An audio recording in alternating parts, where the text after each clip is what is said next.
36 years, 3.5 దశాబ్దాలు చిన్న విషయం కాదు. సినిమా ఎంతో మారిపోయింది. ఫిల్మ్ మేకింగ్ ఊహకి అందనంత ఎత్తికి ఎదిగిపోయింది. కానీ శివ మాత్రం అప్పటి నుంచి రూల్ చేస్తూనే ఉంది. శివ అనే సినిమా రూల్ చేస్తుంది అంటే ఆ సినిమాని డైరెక్ట్ చేసిన డైరెక్టర్ కూడా రూల్ చేస్తున్నట్టే. హాలీవుడ్ అనగానే గాడ్ ఫాదర్ గుర్తొచ్చినట్టు టాలీవుడ్కు శివ మారు పేరుగా మారిపోయింది. ఇది ఎవరు మార్చలేని నిజం. Telugu cinema celebration Shiva, Telugu cinema definition Shiva. మొత్తంగా మేకర్స్కు మేకింగ్ గ్రామర్ను మార్చేసింది, నేర్పింది కూడా శివ. సో ఇంతలా చెప్తున్నాం ఎందుకు అంటే, ఒక హాలీవుడ్ సినిమానో లేకపోతే ఒక ఇప్పట్లో ఈ రోజుల్లో మాట్లాడాలంటే ఓ బ్లాక్ బస్టర్ సినిమా హై ఎక్స్పెక్టేషన్స్తో రిలీజ్ అవుతున్నప్పుడు ఎలాంటి వైబ్రేషన్స్ ఉంటాయో అంతకి ఏమాత్రం తగ్గకుండా మొత్తం యావత్ ఇండస్ట్రీ కూడా స్పందిస్తోంది, మాట్లాడుతోంది. ఎవరి గురించి? None other than Shiva and RGV. He's with us. Sir, చాలా ఏన్షియంట్గా ఫీల్ అయ్యారు ఇంట్రడక్షన్తో. ప్రాచీన ఏముంటుందని ఆది మానవుల టైంలో.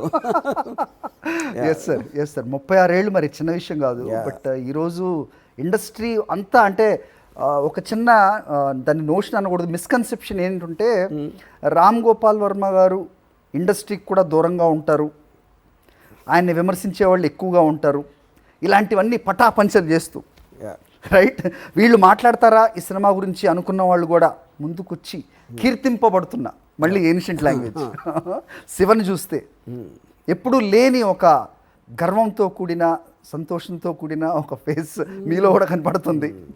Yeah, See, to be very honest అండి, గర్వం I don't know is the right word. ఇప్పుడు సి ద పాయింట్, నేను చాలాసార్లు వాడిన మాట ఏంటంటే, హిట్ సినిమాలని యాక్సిడెంట్, ఫ్లాప్ సినిమాలని ఇంటెంట్. అది ఎందుకు చెప్తానంటే, హిట్ సినిమా తీయటం తెలిస్తే ఫ్లాప్ ఎందుకు తీస్తాం? సింపుల్ లాజిక్ అది, యూనో. సో నాకు when I saw it after, అంటే ఆఫ్ కోర్స్ ఈ మధ్యన చూసినప్పుడు నాకేమనిపించిందంటే, అంటే ఇప్పుడు I was 26 or something Shiva తీసినప్పుడు.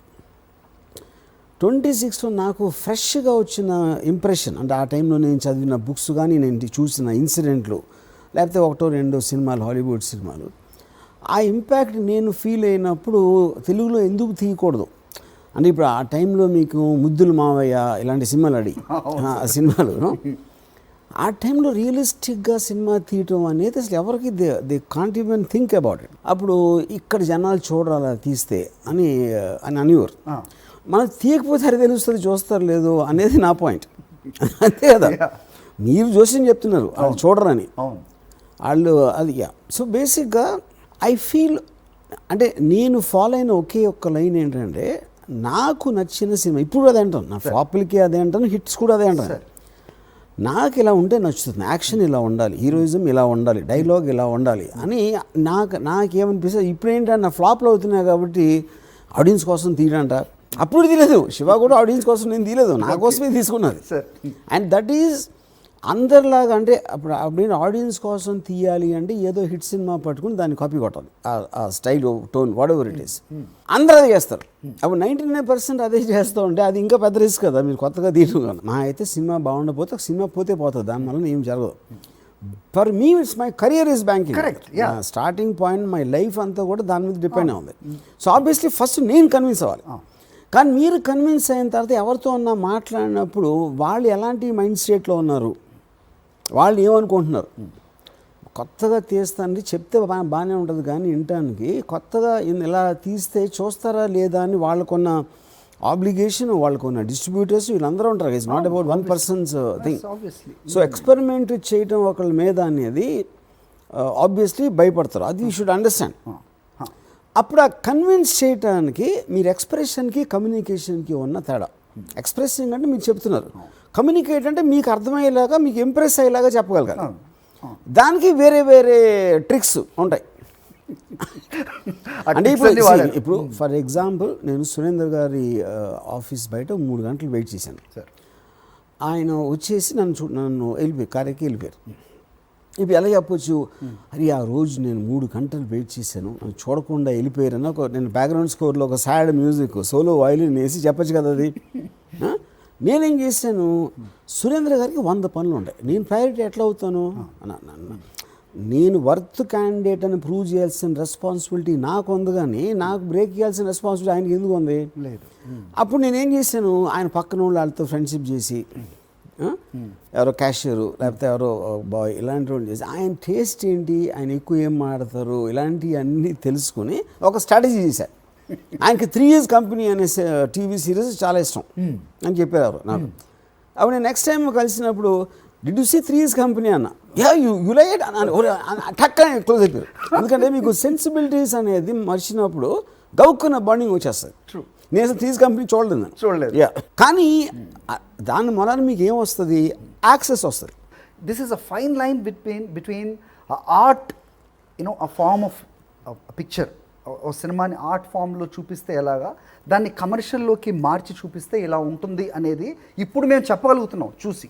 రైట్ సార్, అది మీరు చేసి చూపించారు. That was it intentional or just did it because మీరు చెప్పండి, అంటే అప్పుడు మీకు తెలుసా ఇలా వస్తుంది అవుట్పుట్ అనేది? గాడ్ ఫాదర్ తీసిన విధానం, దాని ఉన్న రియలిజం అనేది వరల్డ్ అంతా షాక్ అయిపోయారు. ఇర్రెస్పెక్టివ్ ఆఫ్ మాఫియా అనే పేరు ఏం లేదు, ఇప్పుడు ఎవరు అండర్ వరల్డ్ అంటే తెలియదు ఆ టైంలో. అలా అంత ఇంపాక్ట్ క్రియేట్ చేసింది. అలాగే నేను కొన్ని సినిమాలు, ఇప్పుడు అర్ధ సత్య, గోవింద్ నిలాని, ఓంపురి, లేకపోతే అర్జున్, రాహుల్ రవేల్, ఏ సినిమాలు అయితే నన్ను విపరీతంగా ఇంపాక్ట్ చేసినాయో అది ఎప్పుడు ఎవరు తీయలేదు. అది తీసి అప్పుడు ఓకే నేను అనుకుంటున్నా, కానీ నేను తీయగలుగుతానా అదొక పాయింట్. రెండోది ఇలా తీస్తే తెలుగులో చూస్తారా లేదా అని అదొక బ్యాచ్. అన్ని కరెక్టే కదా. ఇప్పుడు ఆడేసింది కాబట్టి నేను పెద్ద కాల్ దగ్గర వేసుకుంటున్నాను. ఫర్ ఎగ్జాంపుల్ మా ఫాదర్ నచ్చలేదు సినిమా, నచ్చలేదు కాదు, మా ఫాదర్ ఆడదన్నారు సినిమా, ఎందుకంటే ఇట్ ఈస్ టూ ఇంటెలిజెంట్ అన్నారు. సో అలాగా lot of people had different things to say, you know. కానీ ఏంటి, నేను I'm making a career breaking kind of a decision. Annapurna studios వాళ్ళకి అవసరం లేదు, but somewhere all of them connected to me in some way or the other. నాకు వెంకట్ ఒకరోజు రీసెంట్గా అన్నారు, అసలు నీకు బ్రేక్ ఇవ్వకపోతే నా లైఫ్లో చేసిన బిగ్గెస్ట్ మిస్టేక్ అని ఫీల్ అవడం మొదలెట్టాను ఒక స్టేజ్లో అన్నాడు. రాముకి సినిమాల గురించి తెలుసా తెలీదా నాకు తెలీదు, కానీ మనకన్నా ఎక్కువ తెలుసు అంటే అర్థం ఏంటి, మనకి తెలియదు ఆడికి, కానీ మనకన్నా కొంచెం ఎక్కువ తెలుసు. సో లెట్స్ లీవ్ ఇట్ అన్నాడు. వండర్ఫుల్ సార్, నిజంగా ఆయన ఆ మాట చెప్పడం 100%. రైట్ సార్, ఇప్పుడు చాలామంది అడిగే క్వశ్చన్ మేము అడగకూడదని చాలాసార్లు చెప్పి కూడా అదే అడుగుతున్నప్పుడు మీరు ఒకటే సమాధానం చెప్తారు, నేను ఎప్పుడు ఎవరు ఏ డైరెక్టర్ అయినా హిట్ తీయాలని తీస్తారు, అది ఫ్లాప్ అయిపోతుంది.